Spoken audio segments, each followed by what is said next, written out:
Langit sore merona jingga ketika Alia berdiri di tepi pantai, membiarkan angin laut membawa pergi sisa-sisa luka masa lalunya. Ia pernah jatuh, dihancurkan, lalu dipaksa menelan pahitnya pengkhianatan. Kini, dengan hati yang lebih kuat, ia tahu, ini bukan akhir, melainkan awal dari hidupnya yang sesungguhnya. Selamat datang di Santi Story. Channel ini menyajikan cerita yang penuh makna, haru, dan pelajaran hidup. Setiap cerita yang kami angkat berasal dari pengalaman nyata, dikemas dalam narasi yang menyentuh hati. Sebelum masuk ke ceritanya, sahabat jangan lupa absen dulu ya. Sahabat dari mana saja. Untuk kamu yang belum subscriber jangan lupa subscriber. Yang sudah subscriber semoga rezekinya mengalir. Yuk kita dengar ceritanya. Hujan sore itu turun pelan-pelan, membasahi halaman rumah besar bercat putih gading yang selama ini menjadi saksi perjalanan hidupku bersama Raka. Dari luar, rumah itu terlihat sempurna, pagar besi berukir, taman rapi dengan pohon kamboja yang mekar, dan teras luas tempat aku sering menyeduh teh sore sambil menunggu suami pulang.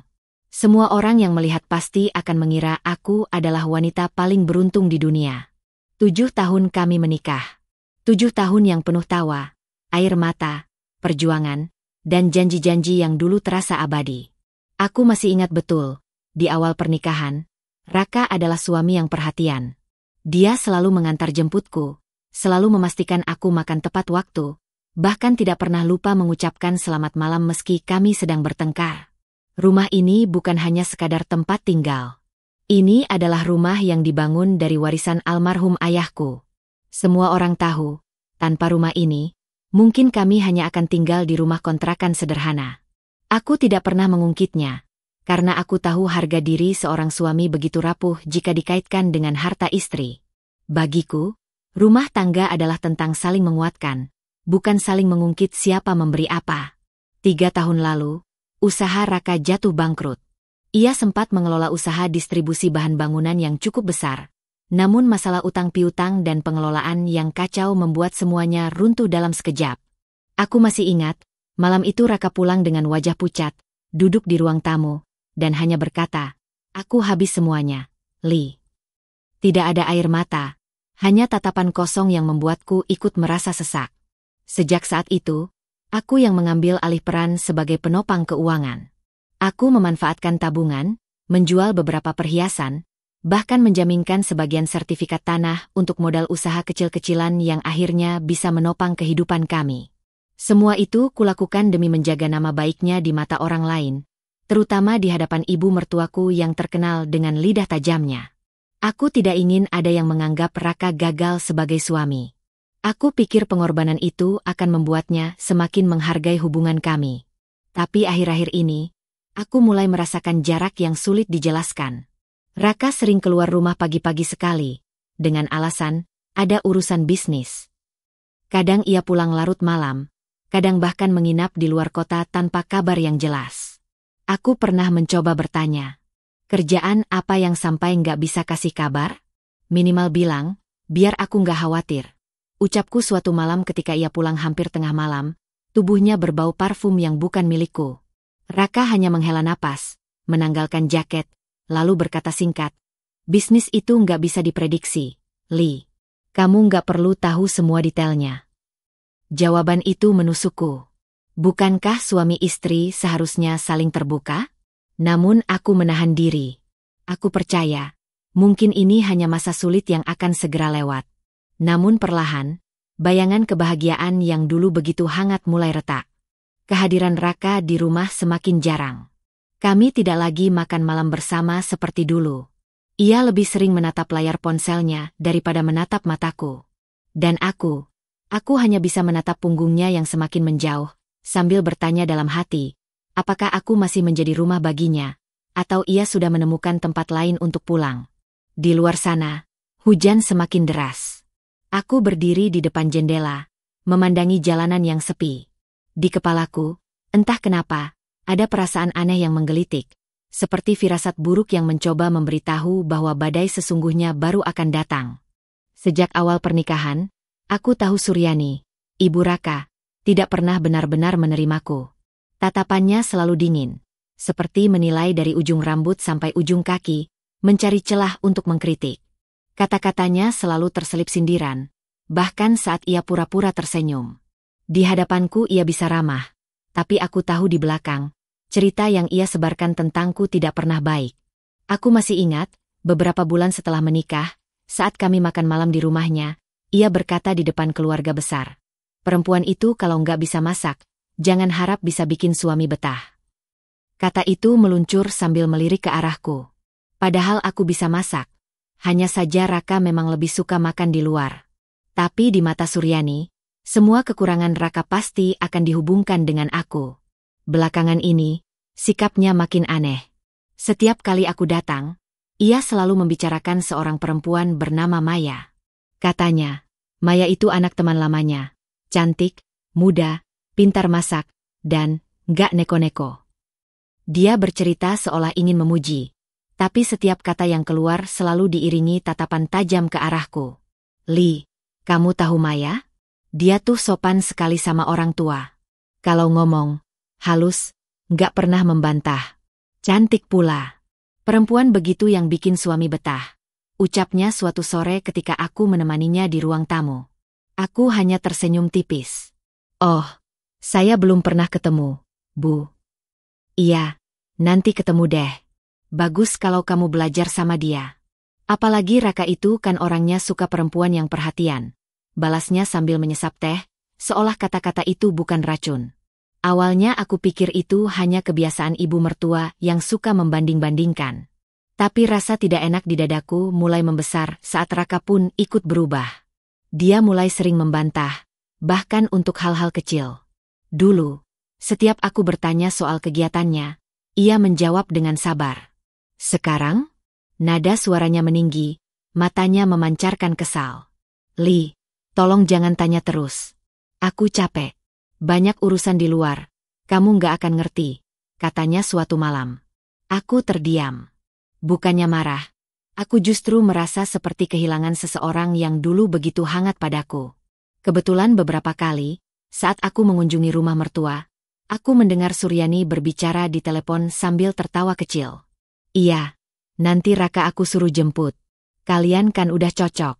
Dia juga kayaknya senang kalau sama kamu." Kata-kata itu membuat telingaku panas. Entah dengan siapa ia bicara, tapi aku tidak berani bertanya.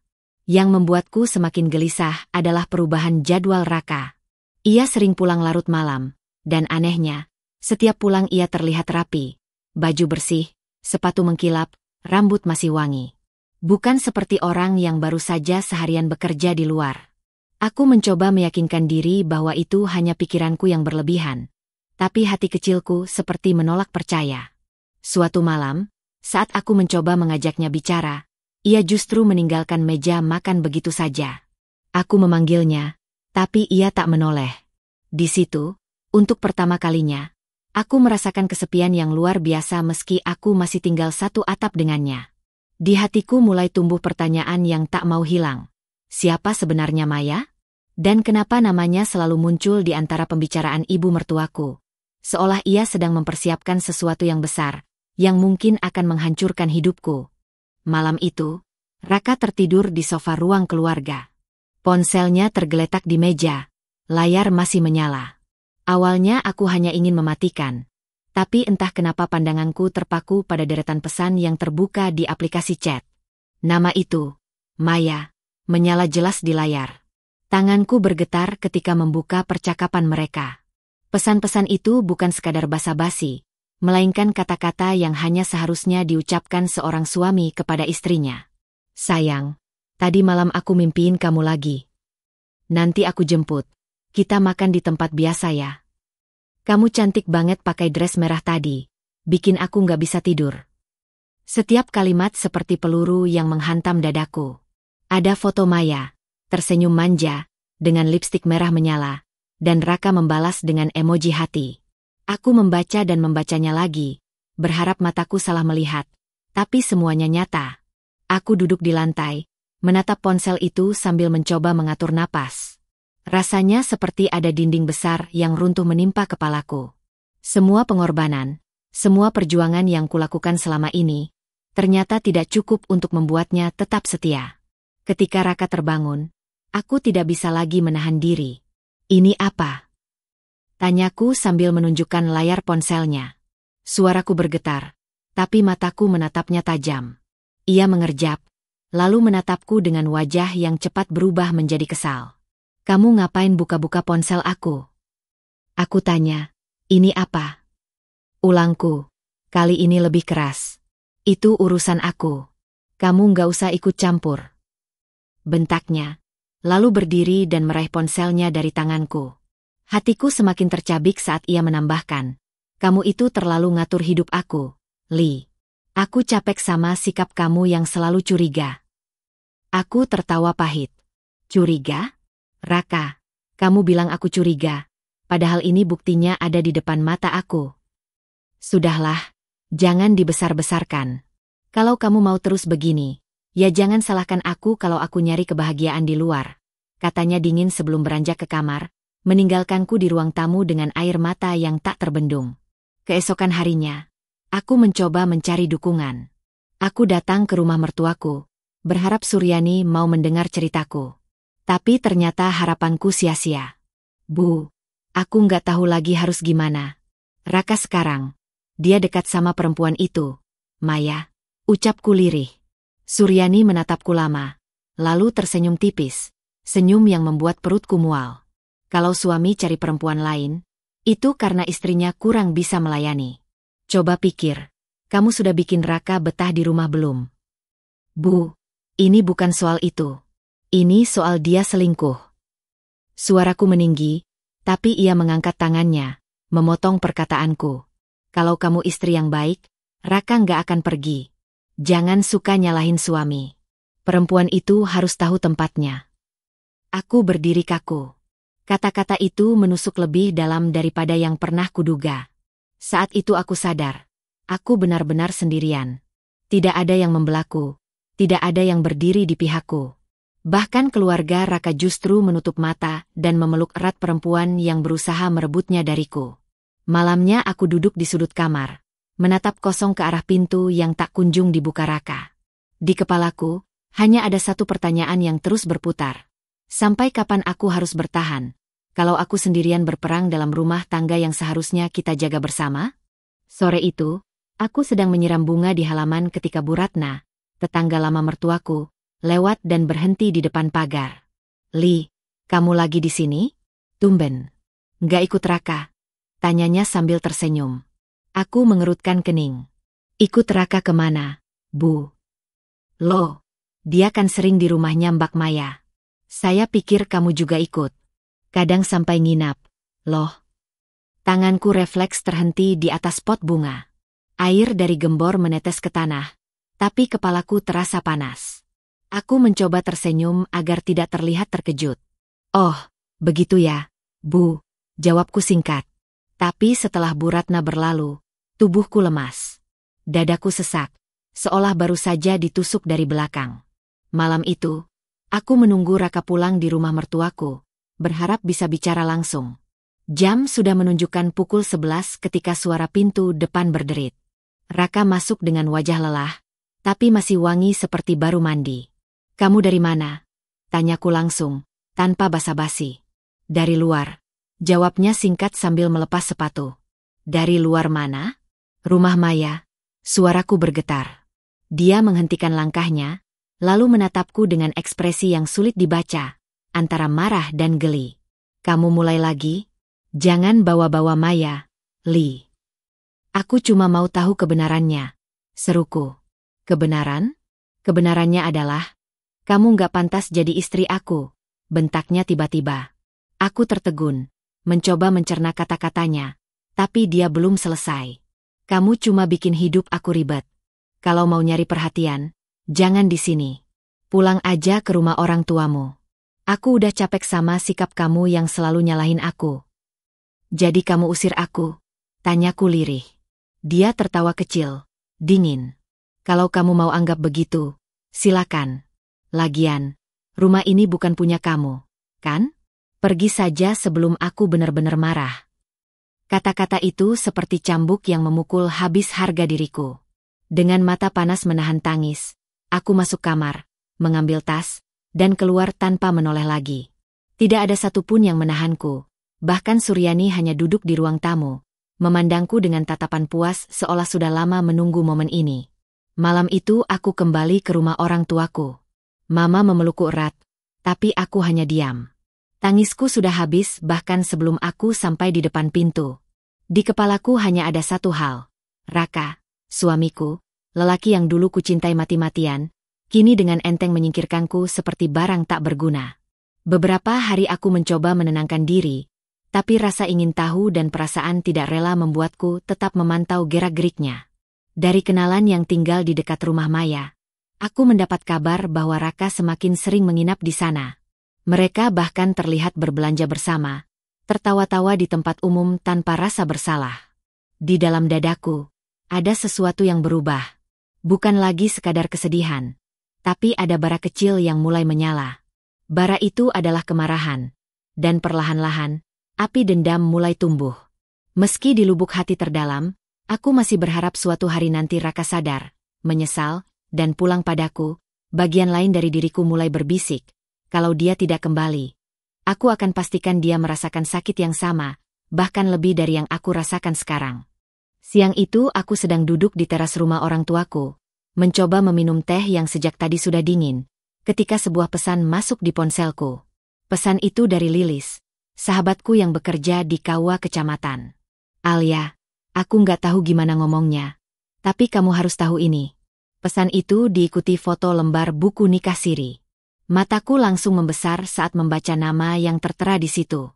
Raka Pradipta dan Maya Lestari. Tanggalnya tertera jelas, hanya 2 minggu lalu. Tanganku bergetar. Aku mengusap mata, berharap aku salah lihat. Tapi semuanya nyata. Nama suamiku ada di sana, di samping nama perempuan yang selama ini hanya kudengar dari gosip dan bisikan sinis mertuaku. Aku langsung menelepon Lilis. Suaraku nyaris pecah ketika bertanya, "Lis, ini maksudnya apa?" Dia menghela napas panjang di ujung telepon. "Li, aku sebenarnya nggak mau ikut campur. Tapi kamu sahabatku. Mereka menikah siri, semua urusannya diurus ibunya Raka. Bahkan, setahu aku, biaya mahar dan pestanya di rumah kecil Maya itu dibayar langsung sama Bu Suryani." Aku terdiam, seolah dunia mendadak bisu. Ingatan langsung melayang ke waktu yang sama. 2 minggu lalu aku sedang terbaring di rumah sakit. Sakit demam berdarah membuatku lemah tak berdaya. Raka hanya menjenguk sekali, itu pun sebentar. Lalu bilang ada urusan penting yang tidak bisa ditinggalkan. Rupanya, urusan penting itu adalah menikah dengan perempuan lain. Aku memejamkan mata, tapi air mata sudah tumpah tanpa bisa kutahan. Dulu, aku percaya Raka hanya tersesat sebentar. Aku yakin dia akan sadar dan kembali. Tapi kenyataannya, dia sudah memilih jalannya sendiri, jalan yang menyingkirkan aku dari hidupnya. Yang membuat luka ini semakin dalam adalah kenyataan bahwa Suryani, ibu yang seharusnya menjadi orang tuaku juga, justru menjadi dalang di balik semua ini. Selama ini aku pikir dia hanya tidak suka padaku. Ternyata, dia rela mengkhianatiku demi memberi tempat bagi perempuan pilihannya. Malam itu aku duduk sendirian di kamar, menatap kosong ke dinding. Rasanya semua pengorbanan yang kulakukan sia-sia. Aku mengingat bagaimana aku menjual perhiasan untuk membantu Raka saat usahanya jatuh, bagaimana aku membela dia dari gunjingan keluarga besarku, bagaimana aku menutup aibnya ketika dia mulai jarang pulang. Sekarang aku sadar, 2 orang yang paling aku percayai, suamiku dan ibu mertuaku, telah menusukku dari belakang, di saat aku paling lemah.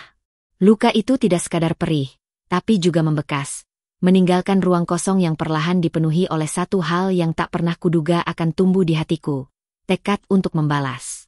Namun di tengah rasa marah dan hancur itu, ada bagian kecil dari diriku yang masih bertanya, kenapa? Apa aku benar-benar tidak cukup? Atau memang sejak awal, mereka sudah merencanakan untuk menyingkirkanku? Pertanyaan itu membuatku tak bisa tidur malam itu. Dan di setiap detik yang kulalui, hatiku semakin membeku, menunggu waktu yang tepat untuk bergerak. Langkahku terasa berat ketika menapaki halaman rumah mertua. Pintu pagar terbuka, suara tawa terdengar dari dalam. Aku sudah menyiapkan banyak pertanyaan di kepalaku, tentang pernikahan siri itu, tentang pengkhianatan mereka. Namun hatiku tetap berdegup kencang, campuran antara marah dan takut. Begitu aku masuk ke ruang tamu, pandanganku langsung menangkap pemandangan yang membuat darahku mendidih. Maya duduk manis di sofa, mengenakan gaun pastel, rambut terurai rapi, wajah dipoles sempurna. Di jarinya yang lentik, melingkar cincin emas dengan batu mungil yang berkilau. Ia mengangkat tangannya dengan sengaja, seolah cincin itu sebuah trofi. "Oh, Alia, kamu datang," ucap Suryani sambil tersenyum tipis. Senyum yang tidak pernah hangat untukku. "Aku mau bicara." "Berempat," jawabku tegas, menatap Suryani, Maya, dan, ya Tuhan, Raka yang duduk di samping Maya. Tangannya menggenggam tangan perempuan itu. "Ada apa? Kalau mau ribut, jangan di sini." "Nggak pantas," kata Raka datar, seolah aku ini orang asing. "Aku mau tahu, kenapa? Kenapa kalian menikah diam-diam, saat aku sakit di rumah sakit?" Suaraku mulai pecah, tapi aku berusaha tetap berdiri tegak. Suryani tertawa kecil. "Kalau kamu istri yang baik, Raka nggak akan perlu nikah sama orang lain. Maya ini, dia perempuan yang tahu cara membahagiakan suami." Aku menoleh ke Maya. "Kamu puas merebut suami orang?" Dia tersenyum, memainkan cincin di jarinya. "Aku nggak merebut. Aku cuma menerima dia saat dia bilang, dia nggak pernah benar-benar bahagia sama kamu." Hatiku terhenti sesaat. "Itu benar?" tanyaku pada Raka, berharap ada sedikit pembelaan, meski kecil. Raka menghela napas, lalu berkata dengan nada tenang yang justru lebih menyakitkan daripada teriakan. "Alia, aku nggak pernah mencintaimu. Dulu aku menikah cuma karena keadaan. Dan sekarang, aku memilih untuk hidup dengan orang yang aku cintai." Kata-kata itu menamparku lebih keras dari apapun yang pernah kurasakan. Semua yang pernah kami jalani bersama, tawa, air mata, perjuangan, ternyata tidak berarti apa-apa baginya. Aku berdiri kaku di tengah ruangan, menatap satu persatu wajah mereka. Suryani yang puas, Maya yang tersenyum menang, dan Raka yang dingin tanpa rasa bersalah. Di dadaku, ada api yang membesar, membakar habis sisa-sisa rasa sayang yang pernah ada. Saat itu juga, aku bersumpah. Mereka akan menyesali setiap kata, setiap tawa, setiap penghinaan yang mereka lemparkan padaku hari ini. Aku akan menghancurkan mereka, bukan hanya mengambil kembali apa yang mereka rampas, tapi membuat mereka merasakan kehancuran yang lebih dalam daripada yang mereka berikan padaku. Aku berbalik, melangkah keluar tanpa menoleh lagi. Tapi di dalam hati, sumpah itu terpatri jelas. Aku tidak akan berhenti sampai semua yang mereka miliki lenyap, sampai nama mereka hanya tinggal kenangan pahit di bibir orang-orang. Malam itu, aku duduk sendirian di meja makan, menatap layar laptop dengan jemari yang bergerak cepat. Semua rekening, sertifikat tanah, surat kendaraan, semua yang terdaftar atas namaku, aku amankan satu persatu. Aku tak mau mereka menyentuh sepeser pun dari apa yang sudah kupunya sebelum menikah. Dengan hati-hati, aku memindahkan saldo rekening utama ke bank lain yang tak pernah mereka ketahui. Kartu ATM yang biasa dipakai Raka secara bebas, kupotong menjadi 2 dan kubuang ke tong sampah. Akses e-bankingnya kublokir, dan limit transfernya kucabut habis. Aku tahu, besok pagi ia akan marah besar. Tapi itu hanya permulaan. Dari balik layar, aku mulai menggali lebih dalam.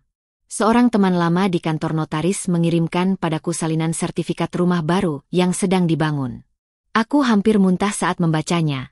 Biaya pembangunan sebagian besar berasal dari tabungan bersama yang selama ini kupikir disimpan untuk masa depan anak-anak. Tabungan yang selama bertahun-tahun kuisi dari kerja kerasku sendiri. Aku mengendarai mobil malam-malam, berhenti di pinggir jalan seberang rumah baru itu. Masih setengah jadi, tapi bentuknya sudah terlihat megah. Lampu-lampu pekerja malam berpendar redup, suara palu dan gerinda terdengar samar. Dalam bayanganku, rumah itu bukan berdiri untuk mereka, tapi berubah menjadi tumpukan abu. Rasa sakit di dadaku perlahan berubah menjadi keteguhan yang dingin. Aku tak lagi menangis. Aku tak lagi memohon penjelasan. Sekarang yang ada hanyalah rencana. Aku mulai mengatur semuanya rapi. Di garasi rumah kontrakan yang kutempati sekarang, aku menumpuk jerigen-jerigen berisi bahan bakar. Setiap kali membelinya, aku memilih pom bensin berbeda, membayar tunai, agar tak meninggalkan jejak. seolah aku sedang mengumpulkan amunisi perang.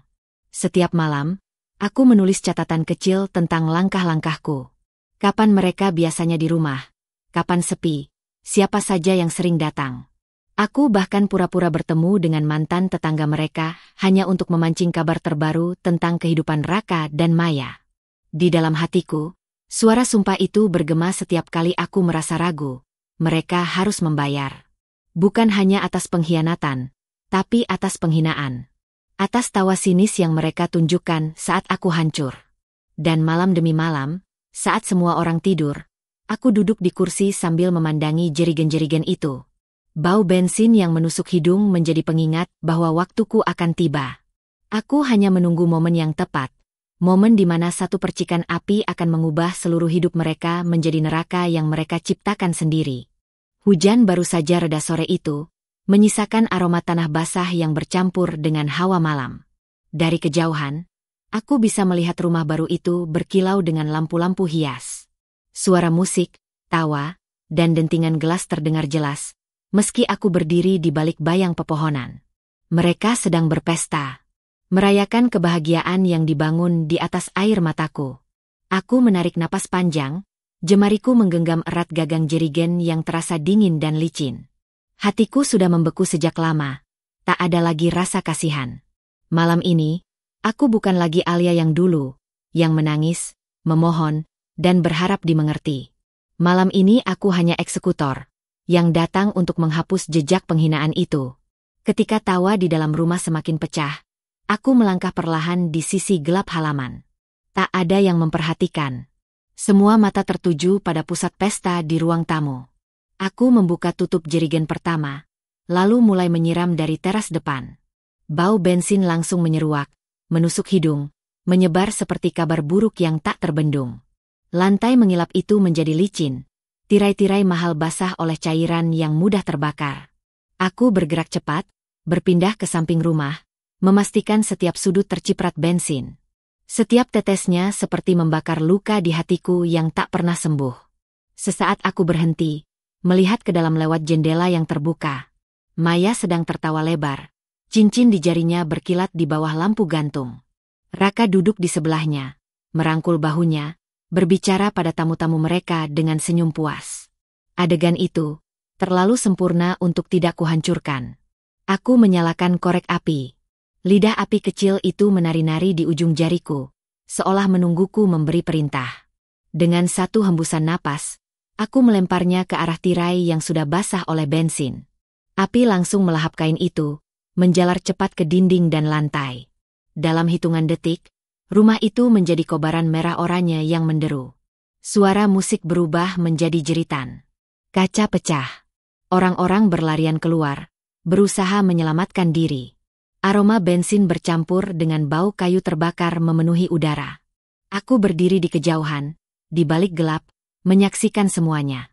Jeritan Maya yang histeris terdengar samar. Raka berusaha memadamkan api dengan tangan kosong, tapi sia-sia. Semua barang yang mereka banggakan, semua simbol kebahagiaan palsu mereka, berubah jadi arang di depan mata. Api itu bukan hanya membakar rumah mereka, tapi juga membakar semua sisa kenangan yang menahanku untuk pergi. Dan aku hanya menatapnya, tanpa setetes pun air mata. Malam itu, untuk pertama kalinya sejak semua ini dimulai, aku merasa menang. Pagi itu, sisa-sisa rumah yang pernah berdiri megah hanya tinggal rangka hitam hangus. Bau asap masih menempel di udara, dan abu beterbangan setiap kali angin bertiup. Tak ada yang bisa diselamatkan, tidak perabot, tidak pakaian, bahkan bingkai foto yang dulu penuh senyum palsu pun kini jadi serpihan arang. Raka berdiri di depan reruntuhan, wajahnya pucat dan kusam. Dia masih mengenakan pakaian yang sama sejak semalam, bau asap bercampur keringat menyengat dari tubuhnya. Maya berdiri agak jauh, wajahnya penuh amarah dan ketakutan. Mereka tak berbicara satu sama lain. Tak butuh waktu lama untuk kabar itu menyebar ke seluruh lingkungan. Orang-orang berbisik-bisik ketika melihat mereka lewat. Ada yang merasa kasihan, tapi lebih banyak yang mencibir. Mereka tahu, rumah itu dibangun dengan uang yang bukan milik Raka sepenuhnya. Desas-desus bahwa semua aset Raka kini sudah tak lagi atas namanya pun merebak, dan itu benar adanya. Beberapa hari setelah kebakaran, surat penagihan mulai berdatangan. Bank, pemasok bahan bangunan, hingga kartu kredit, semuanya menuntut pembayaran. Raka kebingungan, karena semua tabungan yang selama ini dia kira aman ternyata sudah dipindahkan Alia jauh sebelum kebakaran terjadi. Semua rekening bersama telah dibekukan. Semua sertifikat tanah dan dokumen penting sudah raib dari genggamannya. Sementara itu, mertua mereka, Ibu Raka, jatuh sakit. Berita kehilangan rumah dan aset membuatnya syok. Di rumah kontrakan kecil yang mereka sewa seadanya, tangisannya sering terdengar di malam hari. Dia tak pernah membayangkan putra kebanggaannya akan jatuh sedalam ini. Pukulan terakhir datang ketika perusahaan tempat Raka bekerja memutuskan untuk memberhentikannya. Bukan hanya karena ketidakhadirannya pasca kebakaran, tapi juga karena gosip miring yang sudah terlanjur tersebar. Dalam dunia profesional, reputasi adalah segalanya, dan reputasi Raka hancur lebur. Maya mulai menunjukkan tanda-tanda tak betah hidup miskin. Dia mengeluh setiap hari, membandingkan hidupnya sekarang dengan saat dulu tinggal di rumah besar. Suatu sore, tanpa banyak kata, dia pergi meninggalkan rumah kontrakan itu dengan membawa koper kecil. Tidak ada salam perpisahan, tidak ada pesan manis, hanya bunyi pintu yang tertutup keras. Dari kejauhan, aku melihat semua itu seperti menonton akhir dari sebuah drama yang pernah aku perankan. Tapi kini aku hanya jadi penonton. Ada rasa puas yang mengalir, seperti hutang lama yang akhirnya lunas. Aku tidak menyesal. Tapi di balik semua itu, aku tahu luka di hatiku tidak serta-merta hilang. Kebahagiaan mereka telah hilang, tapi kenangan pahit yang mereka tinggalkan padaku masih menempel, seperti bekas luka bakar yang tak akan pernah pudar. Dan mungkin, itu akan jadi pengingat seumur hidupku, bahwa aku pernah hancur, dan pernah bangkit untuk membalas. Beberapa bulan berlalu sejak malam kebakaran itu. Musim hujan telah datang, dan udara sore dipenuhi aroma tanah basah. Alia duduk di beranda rumah kecil yang ia sewa di pinggiran kota, ditemani secangkir teh hangat. Rumah ini tidak megah, tidak penuh perabot mahal, tapi terasa aman, dan itu cukup baginya sekarang. Ia sudah memulai rutinitas baru. Pagi hari, ia mengantar adiknya kuliah, lalu menghabiskan waktu di toko kecil milik keluarganya. Sore hari, ia sering membantu ibunya di dapur sambil bercengkerama. Kehangatan sederhana itu jauh lebih bernilai dibanding kemewahan palsu yang pernah ia jalani dulu. Meski begitu, Alia tak menutup mata pada kenyataan bahwa apa yang ia lakukan kepada Raka dan Maya adalah titik balik hidupnya. Ada rasa puas setiap kali mengingat bagaimana semua kesombongan mereka runtuh. Tapi, ada juga ruang kosong di hatinya yang belum sepenuhnya terisi. Luka yang mereka tanam bertahun-tahun tidak serta-merta hilang hanya karena ia membalas. Suatu sore, ia berjalan sendirian di tepi pantai. Langit dilukis warna jingga keemasan, ombak berkejaran menuju bibir pasir. Angin laut membelai rambutnya, seolah ingin membisikkan sesuatu. Alia menutup mata, membiarkan semua kenangan pahit dan manis berkelebat di benaknya. Hari-hari penuh air mata, malam-malam tanpa tidur, penghinaan yang ia telan, hingga keberanian yang akhirnya ia temukan. Dalam hatinya, ia berbisik, ternyata, membalas memang memberi kepuasan, tapi itu hanya sesaat. Yang tersisa setelahnya adalah bagaimana aku merawat diriku sendiri, mengobati lukaku, dan kembali membangun hidup. Ia teringat pesan ayahnya yang selalu ia abaikan dulu, bahwa kesabaran bukan berarti diam, tapi memilih waktu yang tepat untuk bertindak. Ia mengerti sekarang, ketika seseorang yang sabar memutuskan untuk melawan, itu bukan sekadar perlawanan. Itu adalah badai yang tak bisa dihentikan. Matahari mulai tenggelam di ufuk barat. Cahaya terakhirnya memantul di permukaan laut, seperti garis tipis emas yang memisahkan masa lalu dan masa depan. Alia tersenyum tipis, menyadari bahwa perjalanan panjangnya belum berakhir. "This is not the end," gumamnya pelan. "Ini awal dari hidupku yang sesungguhnya." Ia melangkah menjauh dari pantai, membiarkan jejak kakinya di pasir dihapus ombak. Masa lalu kini ia biarkan larut bersama air laut, sementara hatinya melangkah ke hari esok, dengan kepala tegak dan hati yang lebih kuat dari sebelumnya. Kalau mau, aku bisa membuat penutup ini lebih dramatis dengan adegan pertemuan terakhir Alia dan Raka yang penuh tensi emosional. sehingga pembaca merasa benar-benar mendapat klimaks sebelum pesan moralnya muncul. Itu akan membuat akhirnya lebih menghantam perasaan.